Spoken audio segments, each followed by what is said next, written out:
It was only a few years before German Expressionism would hit the world in such silent classics as Nosferatu and The Cabinet of Dr. Caligari. Audiences were soon to see an explosion in technology and amazing advances in what would be later known as special effects.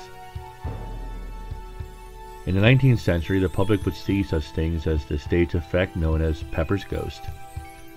This startling illusion would create the image of a spirit on stage with, even today, a most memorable impact.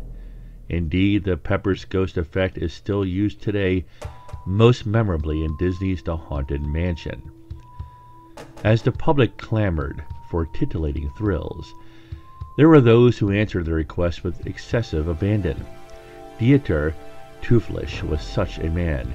Dieter was the son of a German arts professor and had some moderate success as a playwright and producer.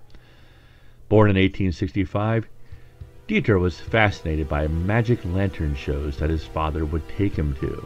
Cinema was still very early in development. Dieter would tinker with magic lanterns with the Pepper's Ghost effect for several years as he became more involved in the German theater scene in Berlin. Magic lanterns were very primitive projectors that would illuminate glass slides through lenses, projecting these images onto a curtain or wall. The source of illumination was often oil lamps and later electric light bulbs. Herr Teuflisch would go to Paris in 1901 in order to learn more of the advent of cinema with the brilliant luminary Georges Méliès. Under Méliès's tutoring, Dieter would learn much from the great pioneer in special effects. Things took a different turn for Dieter Teuflisch when in 1902, while having drinks at the notorious Cabaret de l'Enfer, the cabaret had decor straight out of hell. Patrons would dine and drink on coffins and listen to sermons from an actor dressed as Satan himself. It was at the Cabaret de l'Enfer that historians believe that Dieter may have met whom many consider to be the wickedest man who had ever walked the earth, none other than Aleister Crowley. The infamous British occultist known as Aleister Crowley had come to Paris after a failed attempt to climb K2. His decadent influence on Dieter was immediately noticeable. Dieter became enamored with Crowley and submerged himself in the occult. Dieter became convinced that he would enhance his show with Crowley's dark magical practices. When Aleister Crowley moved to Cairo later that year, Dieter Teuflisch would take his wicked master's teachings to a whole new level. Lacking the technical knowledge to duplicate the technology of the rare and expensive cameras of Georges Méliès, Dieter thought he would use practical magic and necromancy to enhance his magic lantern shows. Some say that Dieter's debauchery would have made even Crowley wince. He used sex magic and blood magic rituals with hired German prostitutes when he returned to Berlin. People reported screams and maniacal laughter from Teuflisch's downtown apartment.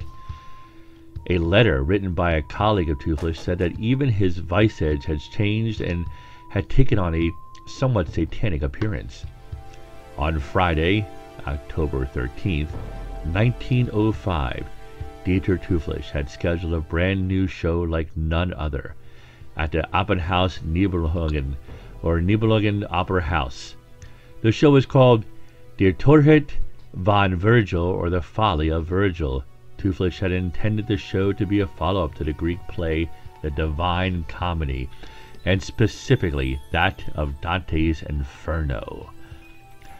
Tragedy struck when the projector screen on stage seemingly burst into flames and quickly ran out of control. There were over 1,100 people in the theater at the time, and in the chaos, over 660 people lost their lives. Witnesses claim that Teuflisch fled the building carrying the magic lantern projector and glass slides. They say the flames had just started when Dieter began to leave, and some had thought it part of the show. Many survivors of the fire were said to have been in shock. Such shock They could not remember too many of the details of what led up to the fire, what caused it, or even the events that led up to the folly of Virgil. Here's a letter from the Historical Museum of the City of Berlin. It was a statement taken by the police from Otto Klimt, a respected performing art critic at the time. I remember that Dieter was most excited to the point of near hysteria. He allowed me and several others in attendance from the performing arts community to step forward and examine the setup. I admit I was extremely disappointed at first.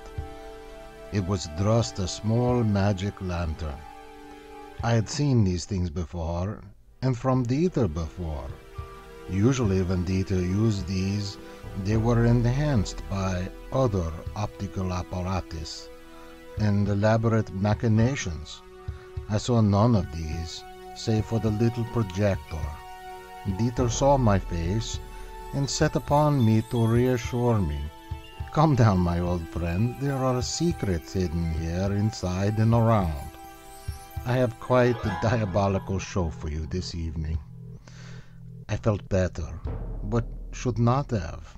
If I had known, I am not a religious man, but now I even fear for my soul. I do not remember very much. Dieter wore a tuxedo similar to mine, but when I next saw him, as we waited for the show to start, he was wearing a robe with a hood. He had his hand up to the projector and appeared to be whispering into it. The audience was dead silent. I am sorry. I regret that metaphor now. And yet, it was still and quiet, even from the balcony. I heard what sounded like Latin mixed with I am not sure. Hebrew, perhaps? Aramaic? He used no match, no flint, yet the lantern came to life.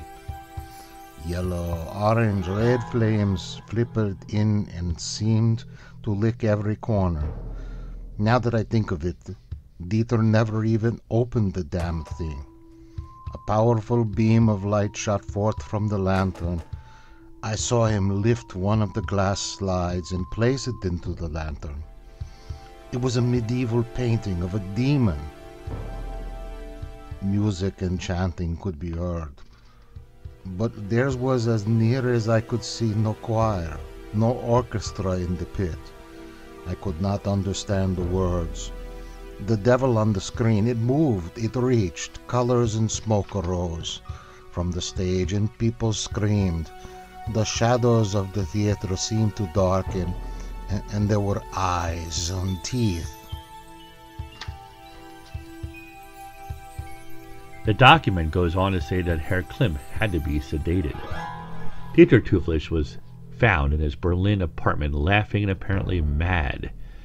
He became violent when the authorities tried to separate him from the magic lantern. Dieter would spend the next 13 years at the Erlangen Asylum in Erlangen, Nuremberg, where he would die from complications derived from tuberculosis. Dieter's magic lantern was kept in police archives and made its way into an exhibit of the Museum of Art History in Vienna, and was seemingly lost when the museum was bombed in 1945 during World War II. However, records indicate the lantern was recovered intact during excavations to save what art survived the bombings. In 1952, the lantern was in a private collection of an art collector and film enthusiast named Michael O'Reilly. On June 21st that year, O'Reilly and 4 guests died when his estate collapsed in a Kern County earthquake. Michael O'Reilly was friends with rocket engineer Jack Parsons. Parsons is a leading member of Thelema, an esoteric order founded and created by Aleister Crowley, Parsons' spiritual mentor. Parsons himself died only a few days earlier in an explosion at his home laboratory after having dinner with O'Reilly and 2 female companions the night before that. The lantern would again appear in 1996 as part of the private collection of actor Jack Nance. Nance was a regular in many David Lynch projects, including Eraserhead and Twin Peaks. Nance died under mysterious circumstances. The lantern was again found at a private collection in Baltimore as of 2018. It was part of the Oddities Dime Museum collection at the Antique Man Shop in Baltimore's Fells Point.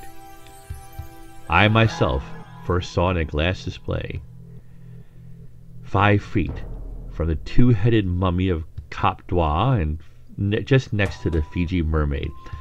I asked the owner if he had heard the stories associated with the lantern. Of course he did, he said. That's why I never lit it up. Is there any truth to this legend?